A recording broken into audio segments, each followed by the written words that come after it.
ये कहानी है एक साधारण घर की।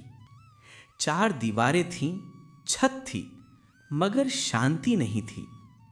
घर था लेकिन गृहस्थी नहीं।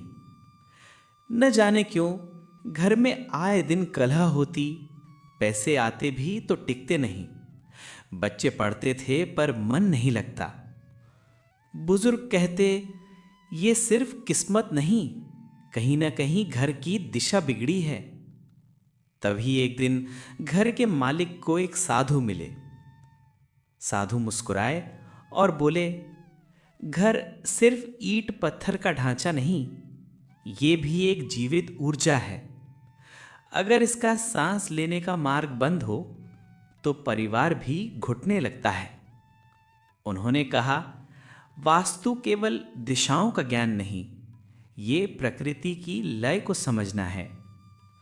उन्होंने घर का चुपचाप निरीक्षण किया। मुख्य द्वार दक्षिण पश्चिम की ओर था। ईशान कोण में बाथरूम था। उत्तर दिशा में भारी सामान रखा था। साधु ने धीमे से कहा, जहां ईश्वर की ऊर्जा प्रवेश करती है, तुमने वहां गंदगी और नमी भर दी है। जहां धन का स्थान है, वहां बोझा रखा है। और जिस दिशा से जीवनदायिनी ऊर्जा आती है, वह द्वार ही गलत दिशा में खुलता है। परिवार थम सा गया। साधु ने उपाय नहीं, बस सरल परिवर्तन सुझाए। मुख्य द्वार पर दीपक जलाओ हर संध्या। ईशान अर्थात उत्तर पूर्व को स्वच्छ रखो, यही देवस्थान है।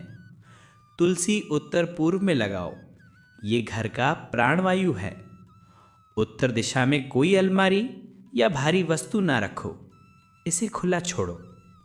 रसोई में आग और पानी आमने सामने ना हो। याद रखो, उन्होंने कहा, जहां रोशनी का स्वागत होता है, वहीं लक्ष्मी रुकी रहती है। धीरे धीरे सब बदला। वही घर जो अशांति का केंद्र था, अब दीपक की लौ से चमकने लगा। सुबह सुबह शंख की ध्वनि गूंजने लगी। तुलसी के पास दीपक जलने लगा। ईशान कोण साफ और पवित्र हो चुका था। अब घर में जब कोई प्रवेश करता तो उसे ठंडी हवा, शांति और सकारात्मकता मिलती। कुछ महीनों बाद जहां पहले झगड़े थे, अब हंसी सुनाई देने लगी। जहां अभाव था, अब समृद्धि आने लगी।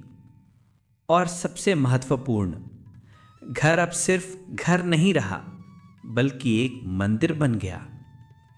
साधु का अंतिम वाक्य आज भी दीवार पर लिखा है। वास्तु किसी इमारत को नहीं, मनुष्य के जीवन को संतुलित करता है।